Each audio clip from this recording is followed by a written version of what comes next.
Welcome to the And She Looked Up Creative Hour podcast. I'm your host, Melissa Hartfield, and I'm an artist and an entrepreneur. And yes, those two things can go together. This podcast is for the artists, the creatives, and the makers who want to find a way to make a living doing what they love. Hi there, it's Melissa here, and I'm popping in before the start of the episode to ask you all for a little bit of help. If you've been enjoying the podcast and you're listening to us on iTunes or Apple Podcasts, it would mean so much to me if you could head over there and leave us a review.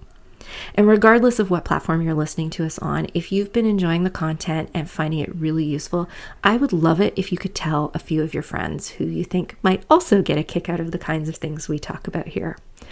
All of that helps us grow the And She Looked Up community and helps us get found by other creative Canadian women. And that is something that I am personally very passionate about. So if you could take a few moments of your time to help us out with that, I would appreciate it so much. And now on to this week's episode. Hello, everyone, and welcome to episode number 33 of the podcast. I'm your host, Melissa, and this week I am joined by Puneeta Chhitwal Varma of the website Maple and Marigold, which is a site that is all about real food, sustainable living, viewed through the lens of cultural fusion, which I think is something a lot of Canadians can probably relate to. She is also the founder of Nourish by Numbers, which is a public service initiative about growing a healthier planet through better food choices.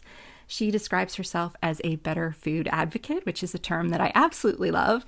And she's joining us today from Toronto, and I'm so excited to have you here, Puneeta. Welcome. Hi, Melissa. I'm so happy to be here.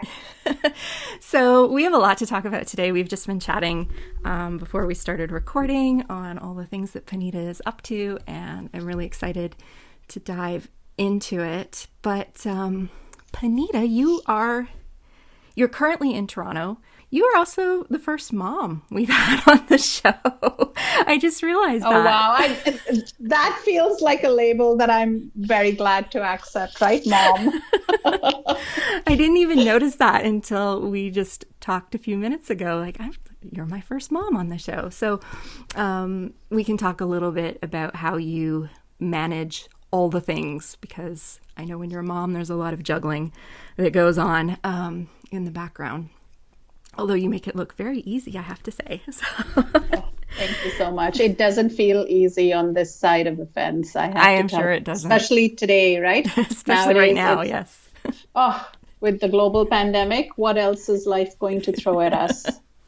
It's been an interesting year. What is that? Isn't that a curse? May you live in interesting times. Yes. At least life is interesting every day. Exactly. So you are currently based in Toronto, and for those of you in the Toronto area, you may have seen Puneeta on TV. She's been on CBC, Global News, CHCH, doing segments about food, sustainable living, and Indian celebrations. So we're going to be talking more about that next week. We're going to be talking a little bit about how to get extra press for your business and how to secure segments on TV, which I think is something that people think is a big mystery, but it's actually something that if you give it a shot, you'd be surprised how many television stations out there might be very interested in what you have to say. So we'll get into that. For sure. Yes. We'll get into that. Yes, and this avenue was a great mystery for me. And I had someone who held my hand through it in the initial months. And so I am totally glad to share what I know. That would be awesome. But you are not from Canada. You grew up in India. Whereabouts in India are you from? So my dad was in the Indian Army. He was a military man, and we moved every 18 months, every 24 months, because Army is more than a career. It's a lifestyle, which means that the kids, the family members, we basically uproot ourselves and move and live on Army cantonments in India. And it's it's an amazing life because it's very different from what your friends have. But at the same time, it's hard because you leave your friends behind every couple of years, right? And you start off in a new school, and from a kid's point of view, it's hard because you start making new friends and making connections with your teachers all over again. So I often struggle with identifying a location that I'm from in India, because while my grandparents lived in Delhi and in Punjab, I don't speak Punjabi. We moved around so much that I feel as connected to Western Punjab, to Western India and Southern India and Mumbai and Calcutta as much as I do to Punjab. So I often identify as just being Indian because, and you see that in my food too, because my food that I cook for my family is influenced by all of these little bits and pieces from different locations in India. Oh, because I know Indian cuisine has a lot of regional applications to it. So, yeah, that's really interesting. Totally. My dad was in the Totally. Air Force, so I can relate a little bit. He left the Air Force just before my brother was born. So, but when I was born just off of just outside of CFB Comox. So. Oh wow! Yeah. Oh my God! Another thread, right? It's a very different lifestyle, and so I was very fortunate in that we didn't move around once I started school.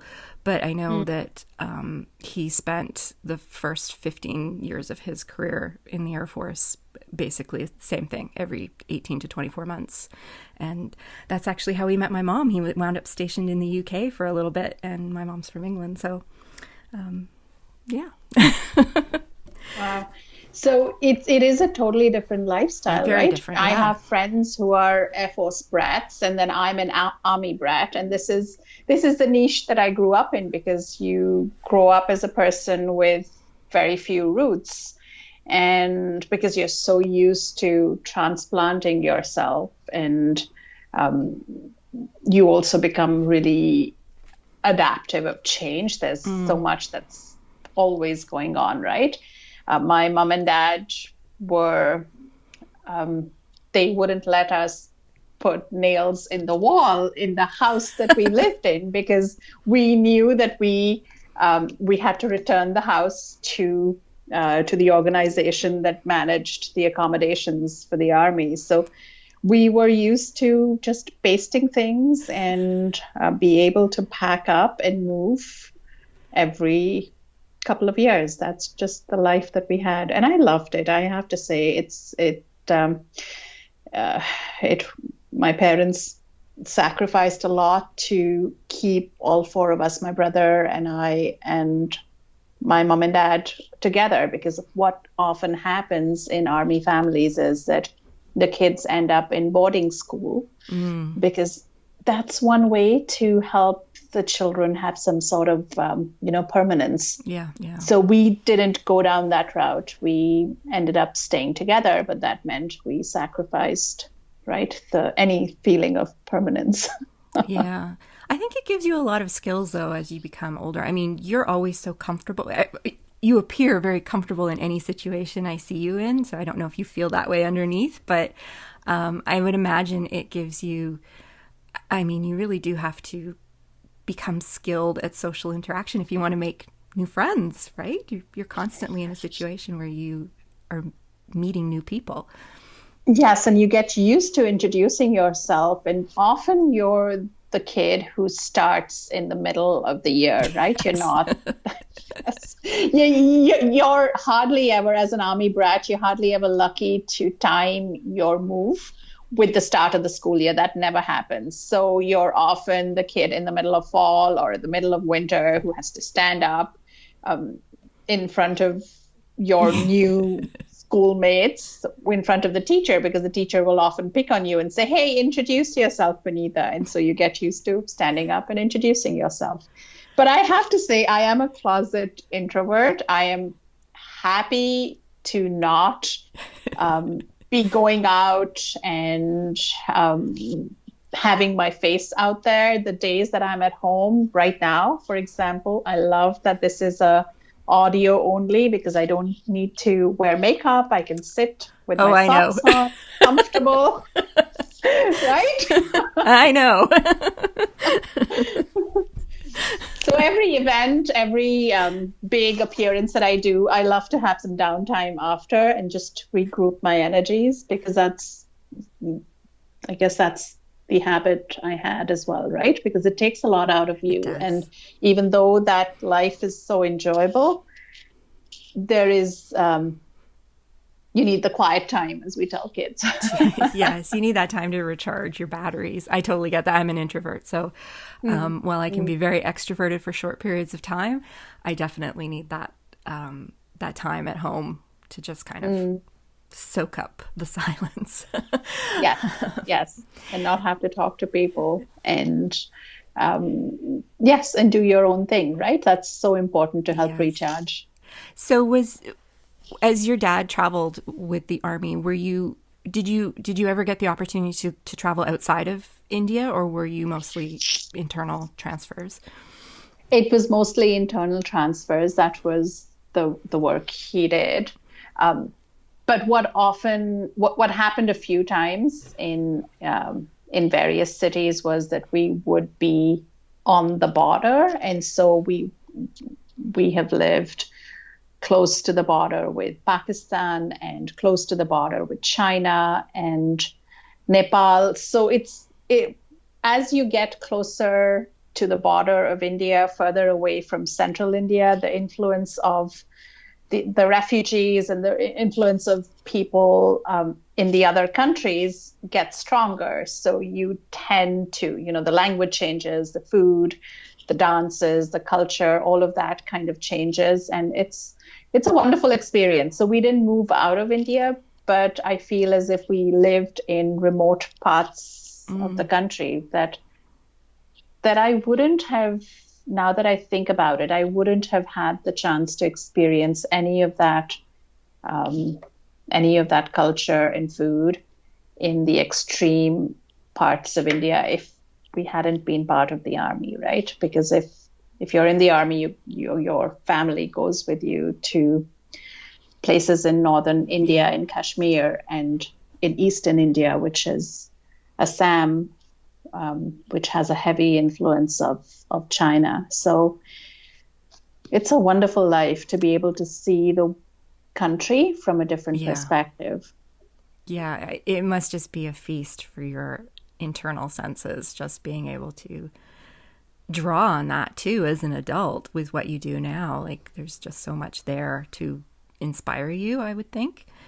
Yes, totally. And this was before the world of Instagram and social media or even smartphones. So I wish we had more pictures, but whatever we have is still wonderful. Yes. Did you identify as a creative kid while you were growing up in those situations, or like? Oh God, totally not. No, really.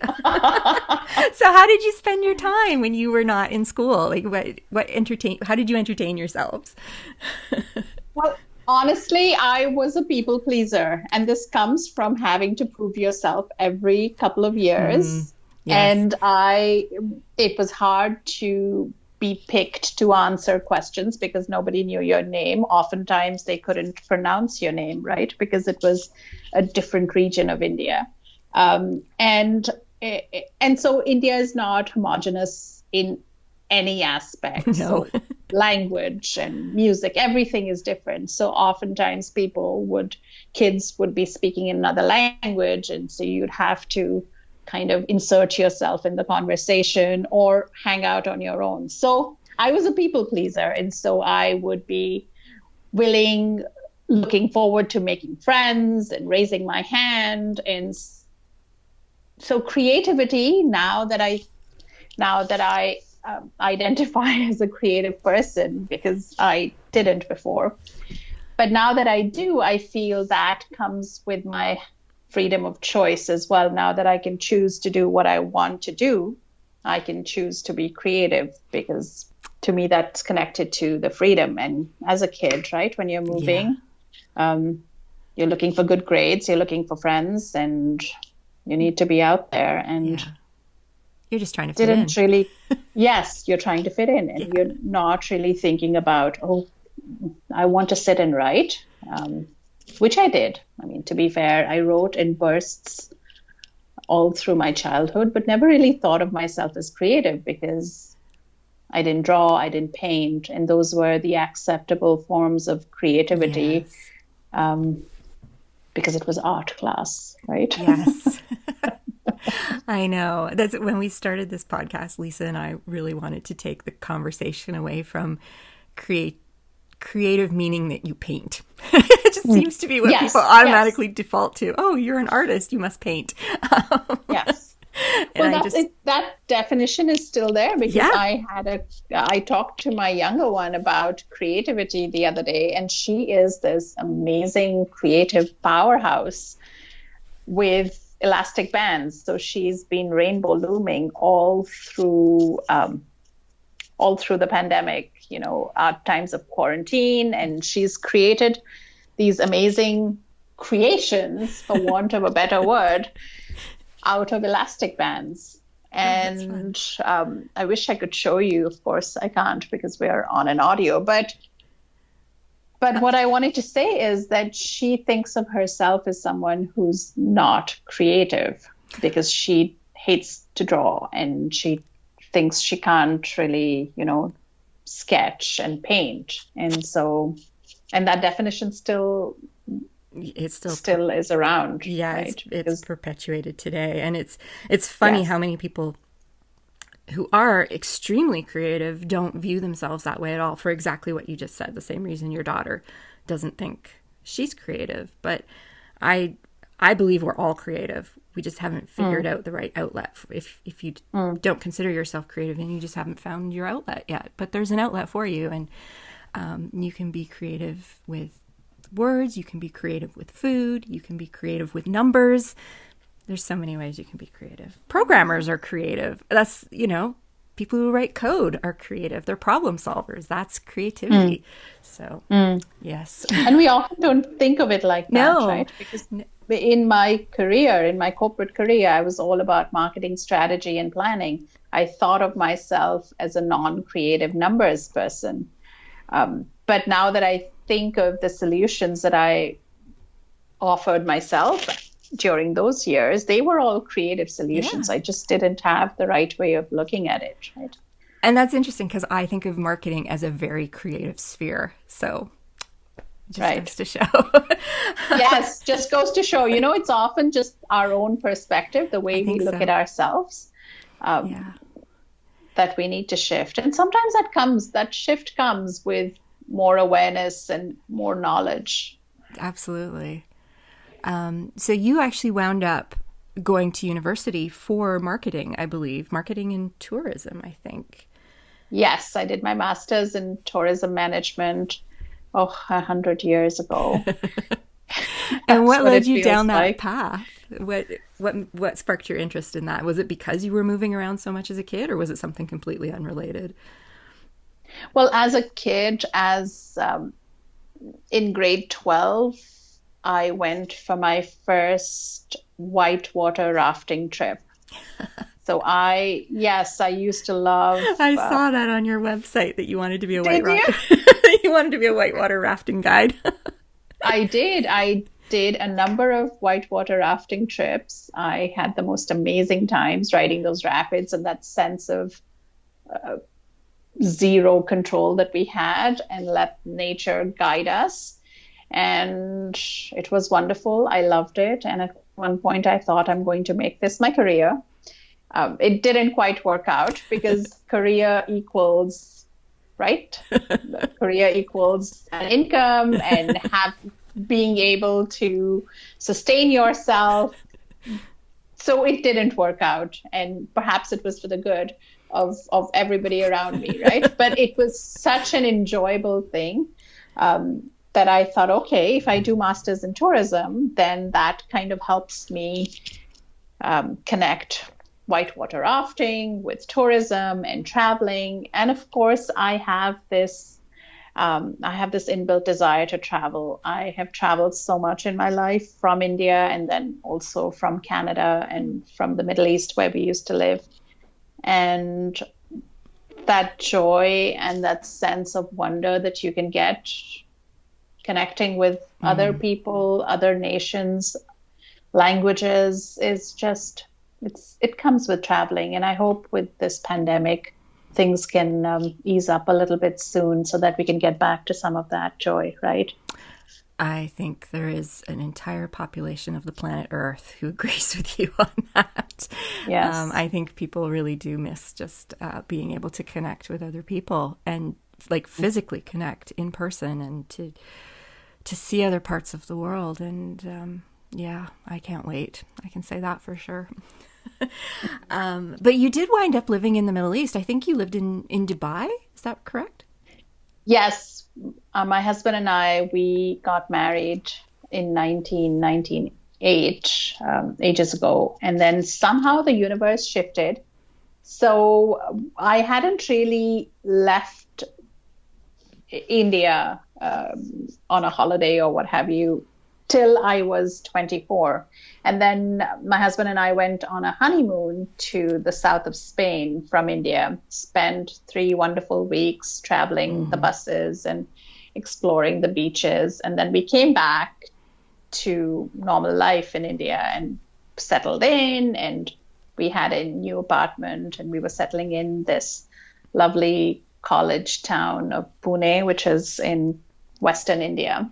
And it was a great start. We thought we're getting settled. I had all these wedding gifts from our registry. Wonderful, wonderful time, right? In those early years. And then my husband got this opportunity to move to Dubai. And we thought, okay, we just about had started putting down roots in Pune as a married couple. And we thought, okay, let's uproot and move to Dubai. And that's what we did. Lived there for the next 5 years. Had a wonderful time. No kids. So I call that life BK, before kids. Traveled. I worked for British Airways for that time there. And I worked in their marketing team and headed up marketing for certain parts in the Middle East for the Levant area, which was an excellent experience because British Airways, I managed to travel a lot, and my husband and I would take these amazing weekend trips because as an employee of British Airways, you got the employee benefits of traveling. Subload is what we used to call it. So it was subject to a seat being available. And there were often times that you would get offloaded right at the time of the departure time of the plane. And the times that you did not get offloaded, you ended up on a flight to Amsterdam and spent 2 days there. And right, it was a great experience to be able to pack a small bag and jump on a plane and go exploring. Yes. It was wonderful. Growing up. And Dubai is great for that. Yeah, and Dubai it's great for that because it's kind of a hub in halfway between Asia, between India and Europe. And so the flights are shorter and we flew to Kenya and to Europe, and there's just so much possibility from there. Yes. Dubai fascinates me. I have never been there, but I am so just fascinated about everything I see and read about it. And I just find it so interesting that you live there. Just, what was it like? It's an odd place. Oh. It's this beautiful, gorgeous, perfect city in the middle of the desert. Yeah. And it's all constructed. So Dubai is, the rest of the area, Oman and Bahrain, they're beautiful and they have a lot of natural beauty as well. Whereas Dubai is literally this patch of desert by the water that has been constructed out of nothing. It's like Las Vegas, so there are which these also fascinates me. Like they're very similar, just these cities that came out of nothing, and they they don't make sense in a way. It's hard to explain. It's funny you compare it to Vegas because I've never been to Vegas, but what I've heard of it, that it's in the middle of the desert and it's just something huge and enormous and beautiful in the middle of nowhere, right? Yeah. And that's how Dubai is too, right? It's just the only thing is the opportunity to experience nature is so limited in Dubai that if you want to have a connection to nature, then you just can't, or you have to leave and go somewhere else, which is what we ended up doing. Because everything is constructed, everything is indoors. 8 months of the year the temperature is 40 plus degrees. Yeah. And so there are the most beautiful ski lifts and ice skating rinks and all there's indoors? a zoo too, but they're all indoors. Oh, that's so... I can picture the ice rink, but the ski lift, I don't know. I mean, I live right next to the mountains. That's so strange to me to have an indoor ski lift, but it doesn't surprise me with a city like Dubai. Because they have the money and they also want to connect people to the experiences, which is so important, right? But because it's desert, the experience has to be created artificially. And so that after a point, it became clear to me that it wasn't the right place for me because it was not real. What was it? What was the opportunity that took you away from Dubai? Was it just that you didn't want to be there anymore, or did something come along that actually was like, oh, this would be fun. Let's try this. Well, about halfway through our life there, so we were there for almost 5 years. So in about year 2, I accepted that this wasn't the forever place. It wasn't the place we wanted to put down roots. And we had done camping in the desert and under the stars and gone for these desert car rallies and bought a car especially to navigate the sand dunes. Oh, wow. It was, yes, it was wonderful, right? But there are a lot of opportunities to explore the desert. But then I knew that I yearned for something more green. And so there was the opportunity, both my husband and I sat down and we thought about, okay, if we continue to move westwards away from India, and this was our long, glorious adventure that we were going to go on, we could move to Canada. And that's how it came about. We applied to immigrate to Canada. The paperwork came through in a couple of years. It took a little longer than we expected, but I think that was just the universe helping us have a couple of more years of this life of travel and impermanence in Dubai. And then we packed up and we moved. And here you are. And yes. And in between, we managed to travel a lot. But we landed in Toronto and we were here for a few months. And when was that? Like around what year was that? I'm just trying to get a sense of.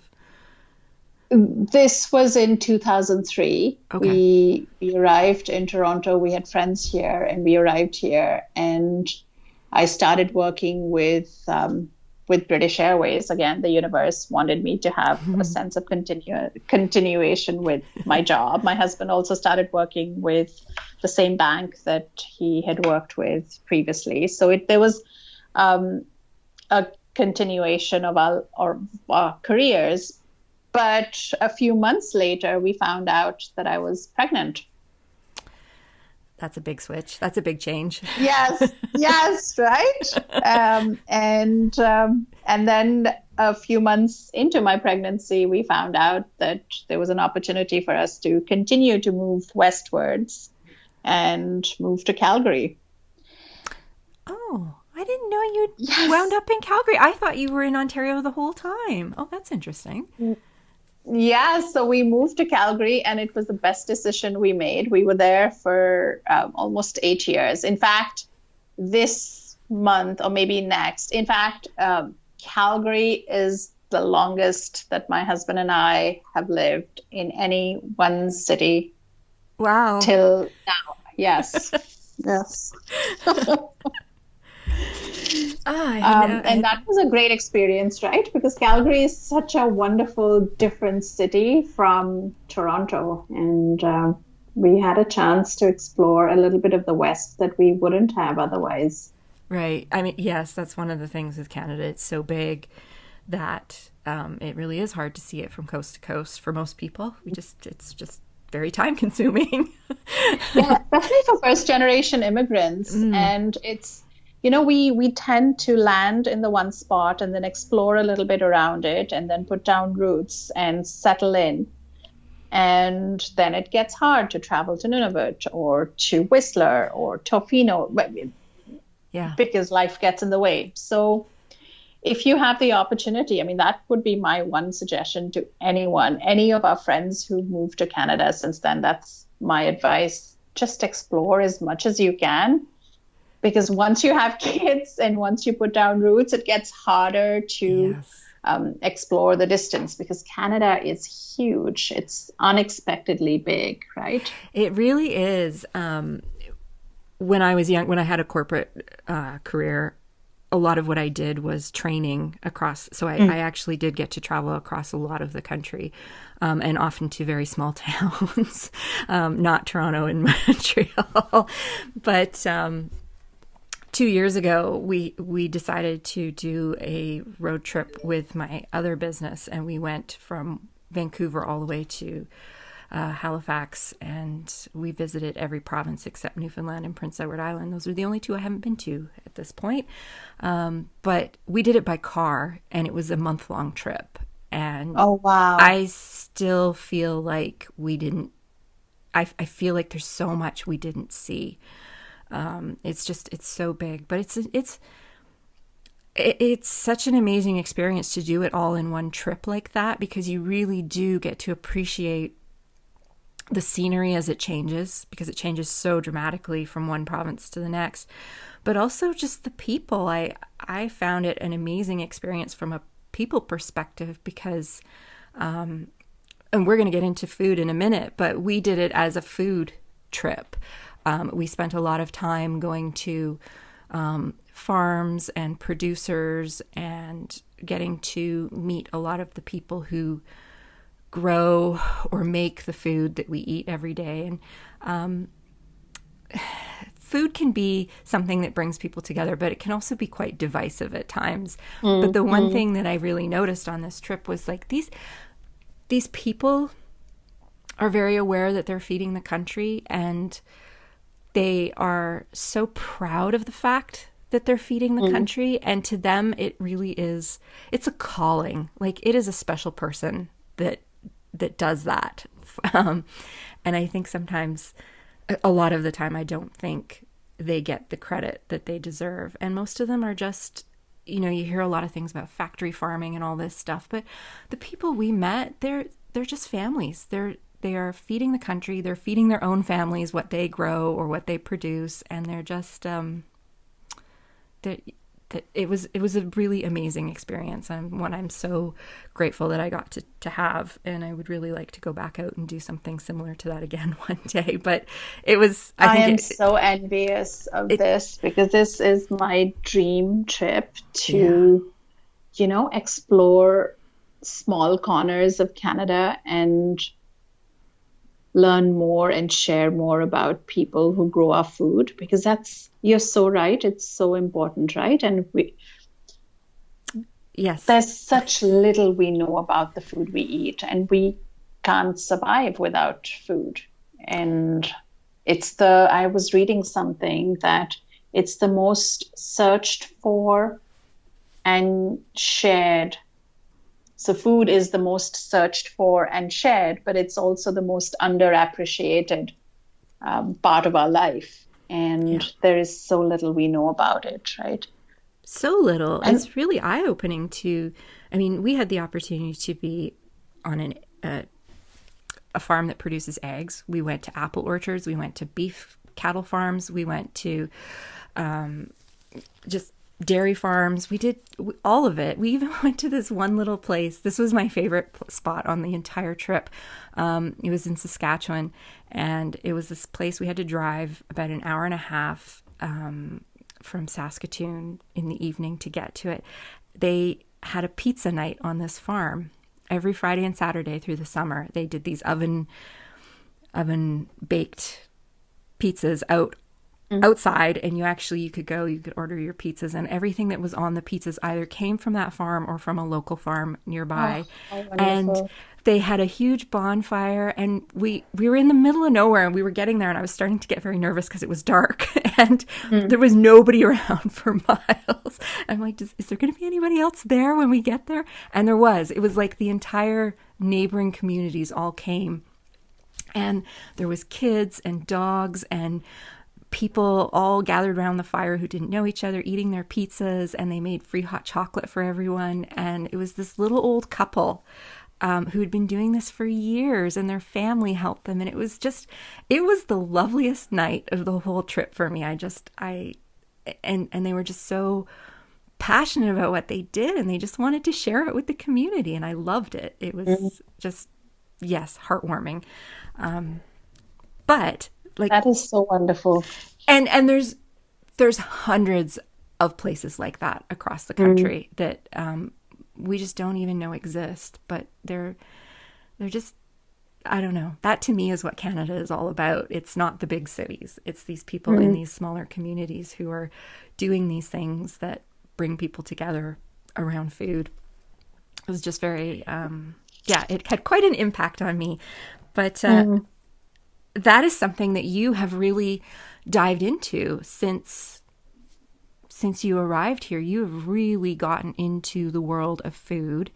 You started your blog, I believe, around 2016. Is that right? 16 is right. Yeah. Yeah. So that's Maple and Marigold. And what was it that made you decide that this is something you wanted to do? It was part of my journey, and I've been thinking about what encouraged me to write. And it all started out, with, I thought I wasn't a creative person. But our experience of moving to Canada and the rootless life that I have led has led me to push myself to put down roots. And I found there are so many people like me, right? We pull up our roots and travel from one end of the earth to another, move to Canada with the things that we literally can pack in just 2 suitcases, because that's what is allowed on most aircrafts. You can carry your life in 2 suitcases. That's what we did. My one suitcase was kitchen stuff, so some dishes and things that I was attached to in Dubai, and the other suitcase was mostly books and some clothes. And that's what many people do who immigrate to Canada. We come with our belongings, we leave our family behind, and we move to Canada to make a new life. And as I started to write, so I started writing in, I think it was 2014 or 15. That's when I made a habit of sitting down and writing and talking about to myself, because that's how it starts, right? Mm-hmm. You need to start talking to yourself about how you can help nourish that connection with your roots when your roots are so far away. And then you realize that you can put down your roots wherever you are. So putting down roots was such a big part of our life here, the first transition that we had to make. And that's how I started writing, that it became a way for me to express the journey from India to Canada with many stops in between, right? Mm-hmm. And that's how the name came to be too. Maple and Marigold it started out as my love letter. Maple represents Canada. Marigold represents my roots in India. And Maple and Marigold was how a lot of people found me as well, right? With the cultural fusion, a little bit of maple, a little bit of marigold. And that influence it comes through in the food I cook, in the stories I write, and it's who I am.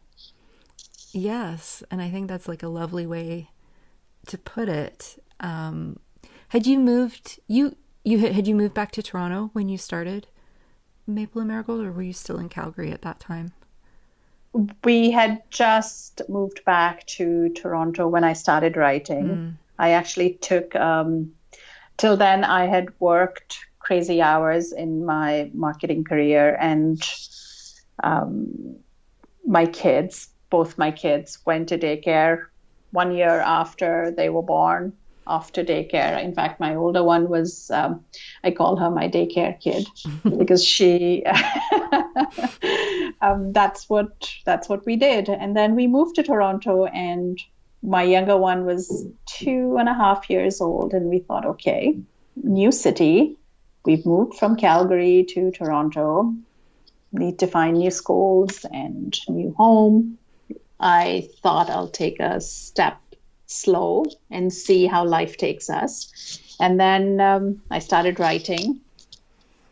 And of course, Toronto being what it is, it's the commute is crazy. And so any job that I was applying for, I was trying to factor in the commute. And 45 minutes on a good day without any snow is a hard commute to factor in when you come from Calgary, where we lived downtown. We lived in inner city Calgary, and I worked a 15-minute walk away. So it was easy to manage with kids. But here, there are so many other things you think about, right? It's such a big city in Toronto. Yeah, especially if you're further out, if you're not right in the downtown core. It's, yeah. I usually stay in Etobicoke. So those are the things we factor in Etobicoke, did you say? When I'm in Toronto, I usually stay in Etobicoke. I have a really good friend there, and so I very rarely stay right in the city, but I'm usually there for work, and I have to do the commute in from, and Etobicoke is very close. Like, it's still on the streetcar line, so it's not like really far out, but it's still, if you take the streetcar, it's still almost an hour to get downtown. You can kind of cut that in half if you want to take a bus and head up to the subway. But yeah, it's a long commute. I understand. It is. We live in Midtown, Uptown Toronto, so it's not far for getting close to schools, and the TTC is right here. But the work that I was looking at, somehow the way the universe, because I think the universe wanted me to make a decision, and the work that I was finding that was interesting to me was 45 minutes away in the suburbs of Toronto. So it was, I think it was a reverse commute. Yes. And that would have been good if you didn't have little kids, right? Yes. Not in rush hour. So no. I thought, okay, I will try this whole work from home, be creative, start my own blogging platform and figure it out. And that's what I did. I started writing. And then it became, from a hobby, it became a business. And I realized there were so many people like me who have the experience of moving from one part of the world to moving to Canada. And then we feel we need to start our life and our friendships all over again. And there was other people who, we all have the same experience, right? Whether we're moving from Lebanon or from India or from Sri Lanka, there's just such a variety of people in Toronto and in Canada. And food connects us in more ways than we can imagine. It absolutely does. And I think it's something that so many Canadians can relate to. I mean, most of us, I think the vast majority of us, if are first or second generation Canadians. I'm a first generation Canadian on my mom's side. I'm a second generation on my dad's side. And food from all my cultures, I'm like a mix of 4 or 5 from all those cultures, has always been such a big part of who I was growing up. And I think that it is I think Canadian cuisine, for lack of a better word, is very much a fusion cuisine of all the immigrants that have made Canada their home and brought their foods with them and figured out a way to fuse what they're used to or comfortable with this new place that they're in and what's available to them here. And it makes for some delicious food, I'll say that. Totally. And, there's such a similarity in my head. The fabric of Canada is so similar to the fabric in India. India is also made up of all these very different influences from over the hundreds of years. And there's, it's how it's becomes this rich, colorful fabric of spices and dances and music. Everything is different. And I think I feel Canada is the same, except that it's just spread out, that colorful fabric is spread out over such a different, large landscape, right? Yes. Even the landscape is so remarkable and huge, stretching coast to coast. Absolutely. And a lot of it's very empty. So a lot of it is empty, right? Which is not like India at all. It's very hard not to bump into people, especially in the cities in India. So as you got underway with Maple and Marigold, you have really, it has evolved quite a bit over the last few years. And I think you've really kind of found your place with it now. Would that be fair to say? Yes, totally. It's given me an opportunity to find my voice. Yeah. When I started writing years ago, I found I was writing stories more about food and about people and families, things that were good for us, that tasted good and were bright and colorful and delicious. And it all came back to food. And slowly over the years, I find that the things that I feel most strongly about diversity and inclusion, and again, the colorful stories in food, all of that is so important to me. And Maple and Marigold has become an opportunity, a place where I can share that with a wider community. I feel as if Maple and Marigold has evolved as my knowledge has evolved. There are so many things that are important to all of us right now, and they've always been important, about being diverse and including people and giving people a voice to speak. And Maple and Marigold has come from my desire to do all of that and to be green. Yes. Being sustainable is so important to me. It was how I was raised, where we were matter of fact about health and wellness, and matter of fact about use what we have, reduce what we can, use only what we need, and for God's sake, don't throw away anything. Yeah.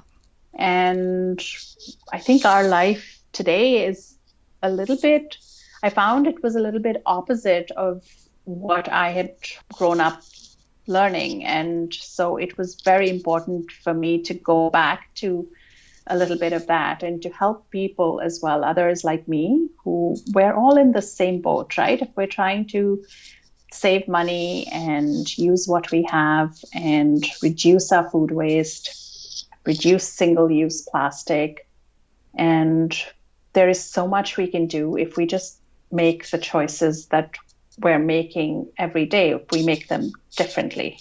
Yes, amen. Yeah. And I do think it's interesting, though, because,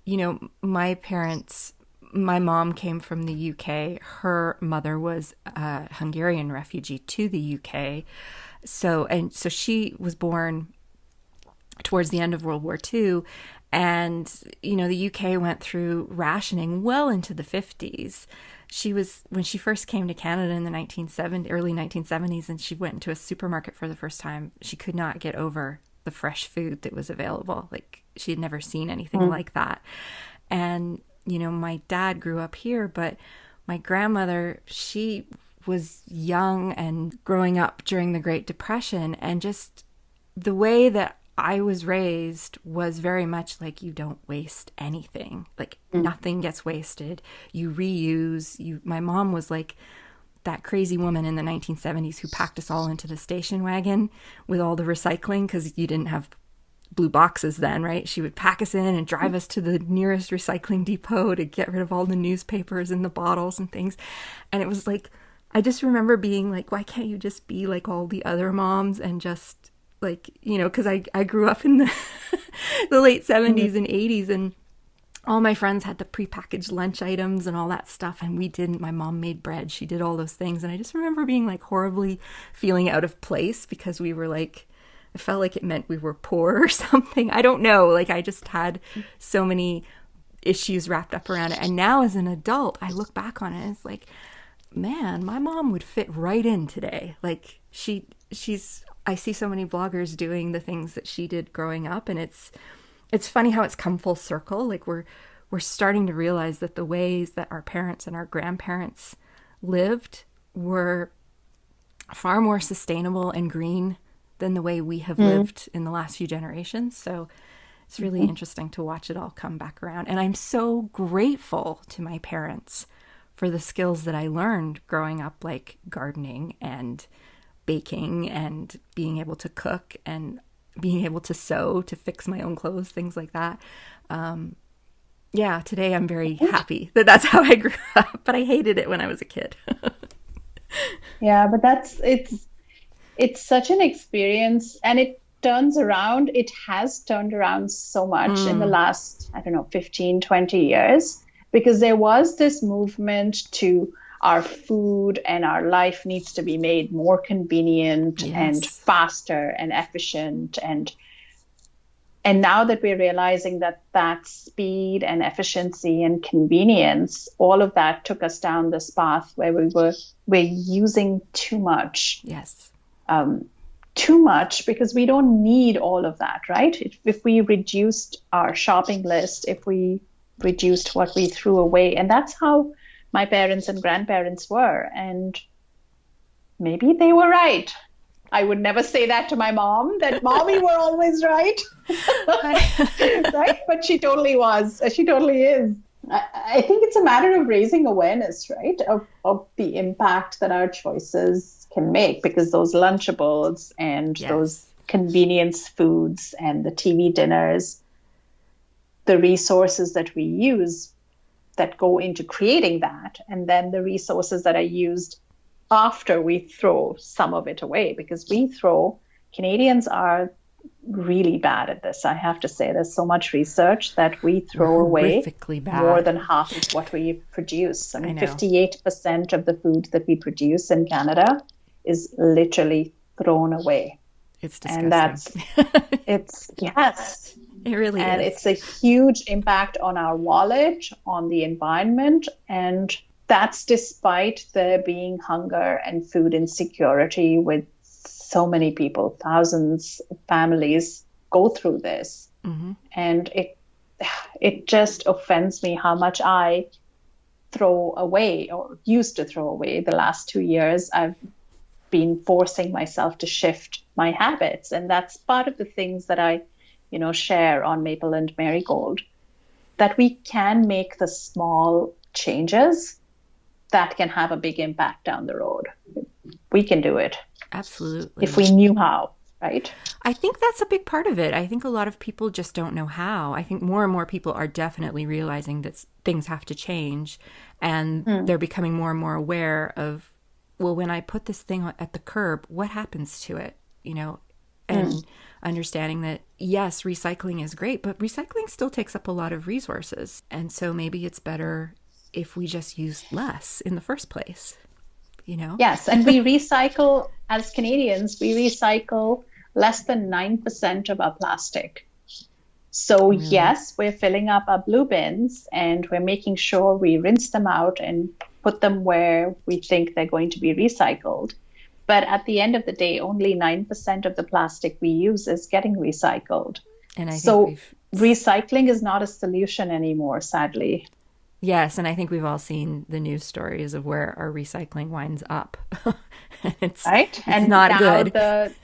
No, and Malaysia and China and India, who used to buy our recycling from us and convert it into, cheap made from plastic goods that we would buy back Mm-hmm. from these countries then, would would are no longer doing that because they have their own mess to clean up. So there is a movement of countries that traditionally were purchasing our recycling from the US and Canada who are not doing so anymore. So now we need to figure out a way to clean up our own mess, right? Yes.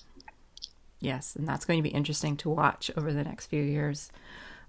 Right. And some of the things that I've learned about good food, where we talk about, we want, as, and by we I mean parents, we want to feed our kids good food and make sure that it's healthy and it has the nutritional value that they need to make them strong adults, right? That's what I used to obsess about it when they were little. But good food is more than it's more than a composite of nutritional characteristics. It's also the effort that has gone into raising that food and growing it. And it's about more than its impact on just us. So if we think of good food as just how it impacts our health and our family's health, then that's a limited way to look at it. How about if we expand that view and actually looked at what went into growing that food? So it goes back to the farmers if they need our support to grow that food and the resources that went into growing that food. It's just, that a definition of good food has to be expanded. And if we can think about the environment in that as well, then it's all to our own benefit and our children's benefit and the life that they should lead. It's very true what you're saying. And I think it's a lot more complicated than just going to the grocery store and buying a bag of potatoes, Yes. And most of us have the luxury of not having to think about that. We go to the grocery store, we buy our bag of potatoes, or we buy a package of ground beef or a box of crackers or whatever it is. And we don't really think about where it came from or how it got to us or the whole process behind it. And we haven't seen any different, right? No. Because we've grown up in this generation of plenty and convenience. Yes. And wonder, where you can walk into a grocery store and find it stocked 24/7, and not just stocked with the best looking produce Yes. that you can find anywhere in the world. It still is so wonderful to me to walk into a grocery store and be able to just pick up the things I need anytime I want. Yes. But if we knew better, like if we knew what goes into growing that perfect produce, how a lot of it is thrown away because it is not perfect enough to end up on our grocery shelf. If we knew better, we would definitely do better, right?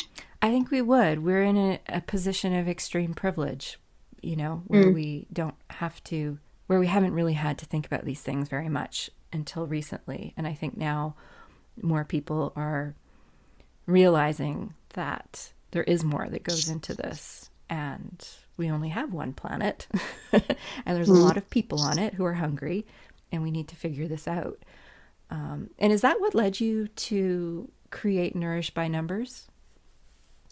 Yes. So Nourish by Numbers started out as my initiative, my advocacy initiative to raise awareness and help people talk about making better food choices. I mean, what goes into growing the food. It actually started out as a hashtag, 1,000 Ways to Nourish. If you look for that hashtag on Instagram or Facebook, you'll be able to see the old posts. And then from the 1,000 Ways to Nourish hashtag, it grew into Nourish by Numbers because there was a need for it to be a stable platform. And that's how it ended up. And now between Maple and Marigold, I find my desire to be sustainable and lead a more green life is also very obvious on Maple and Marigold, right? Because being abundant, leading a colorful, sustainable life, that's all part of the good life that we want to have and we want to leave behind for our kids. What are your goals for the two different platforms over the next little bit of time? So I would like to reach as many people as possible with this message that we can all, with working together, we can all lead an abundant, sustainable, colorful life. But I'd like to reach as many people as possible. And that's part of growing the community around maple and marigold. And also nourished by numbers, because there is so much going on in the political landscape around sustainability. Yes. And Nourished by Numbers is a place where people can go to find reliable information that is science-based, that has been endorsed by the smartest minds in the world. And by that, I mean the United Nations. The United Nations Sustainable Development Goals are, so Nourished by Numbers is aligned with the UN SDGs, and there has been a lot that's going on, work that has been done by United Nations on this. And Nourished by Numbers is aligned with those goals, which is wonderful. But we need to reach more people. Mm-hmm. And also with the global pandemic, what are we going to do, right? It's been hard for people the last few months. And oftentimes making the green choice oftentimes it has been harder to stay safe. And so being green has fallen off the wagon a little bit. I mean, in my case, if I give an example, I had not bought paper towels for years. And then in the last 6 months, paper towels are back on my shopping list because they are a way that I know I can clean my kitchen counter and then I can throw it away and not worry about making my kids sick. Mm-hmm. So there are some choices where I feel as if I've taken a step back on. And then there are other choices where we've made strides on, like working from home and using the car less, making sure we are using what we have in our pantry. I mean, that's such a big thing right now, right? Yes. We don't want to go grocery shopping because that increases our exposure. And so we shop what we have. We cook from our pantry. And that's one of the really great ways to be green right now, to use what we have and to cook with what we have. So unknowingly, we have made big strides in leading a green life while we were worrying about, let's stay at home. It's been really interesting this year. I'm a big gardener. I have a big veggie garden in my backyard. And this year, I think every single one of my neighbors has put in a veggie garden plot. Like normally, if I have too much, there's always neighbors who are more than happy to take extras off my hands. And this year I had nobody to give my extras to because everybody had decided that this was the year they were going to grow a garden. And I love it. Like, it's wonderful to see so many people have put little plots in their front yards, which is not something you see in Vancouver very often. I have seen it in Toronto many times when I've gone for walks there, but people are planting squash and tomatoes in their front yards, and I think it all comes out of this realization that maybe they don't want to go to the grocery store as often, or maybe they're not sure where things come from or who's picked them up or touched them. So they're looking for other ways, and I'm all for more plants and greenery in our lives and yards. And if you can grow something that feeds you at the same time, that's wonderful in my book. So I hope people continue with those, even when we are hopefully eventually able to go back to normal, in quotation marks. I hope that some of these things continue on. But totally. I mean, there was such a huge movement, right, on Instagram, grow your own food, and so many of us did it. I was around this summer. Every summer for the last many years, I've spent weeks and months in India. That's part of it. People didn't go anywhere this summer. Right? And we were all around. And so we grew our own food. And I think it was partly also, yes, we didn't want to go grocery shopping. But the other part, at least from what I've seen, is people wanted to connect with something. And nature is, in times of this isolation where we don't have as much human connection, we always have nature around us. And putting seeds in the ground and then watching them grow. My kids did that. And it's such a joy to see and to wait, because it takes much longer than you expect for that first sprout to come out and then for the plant to actually give fruit. It takes a long time. It teaches us patience. Yes, absolutely. And it gives that feeling of connection that we needed so desperately in the summer. I think connection, I think to me, it's also in a way very meditative, and it's like pulling weeds for me, going out and weeding or just, plucking around out in the garden it's a big stress reliever for me. I go out there and all I hear is the birds and, a little bit of traffic, but it's just me and my plants. And there's something very calming about that I find very helpful to managing my stress. So yeah, I hope we see more people continue on with that. But I love what you're doing. It's a wonderful initiative, and I'm really excited to see where it goes. So we're coming up on the end of the episode, and you're going to be back next week. We've already said we're going to be talking a little bit about marketing and finding ways to get yourself on television with some TV segments and things like that, which I think is going to be very interesting. But before we sign off, where can people find you? So the best way to find me is on Maple and Marigold. So sign up for my newsletter. I do a monthly newsletter on mapleandmarigold.com. There is a sign up there, and you get a free ebook when you sign up. So that's the advantage, other than the fact that you can also stay in touch with me. And then also on Instagram and Facebook. So Maple and Marigold is my social media handle on most of my platforms. So that's a great way to stay in touch. Nourished by Numbers is also a place where I often share that is specific to sustainability and advocacy. So you will find me there, but I'm most active on Maple and Marigold. And we will have all of the links to Maple and Marigold, Nourished by Numbers, and Puneeta's social media handles in the show notes. So you can check them out there if you want a quick click link. Puneeta, thank you so much. It has been so nice to have you here and getting to know a little bit more about you. I really kind of felt... This was wonderful. I feel like you're a citizen of the world, and it's just been really lovely to have you here. I love what you're doing, and I'm really excited. And yes, if there's any way I can help you push it forward, please let me know. I would love to help with that. That's it for this week, everyone. Wonderful. That's it for this week, everyone. We will see you all next week. Thank you so much for joining us. Thank you so much for joining us for the And She Looked Up Creative Hour. If you're looking for links or resources mentioned in this episode, you can find detailed show notes on our website at andshелookedup.com.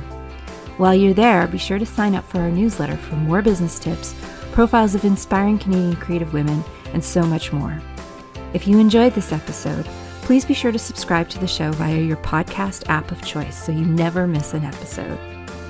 We always love to hear from you, so we'd love it if you'd leave us a review through iTunes or Apple Podcasts. Drop us a note via our website at andshелookedup.com, or come say hi on Instagram at andshелookedup. Thanks for listening, and we'll see you next week.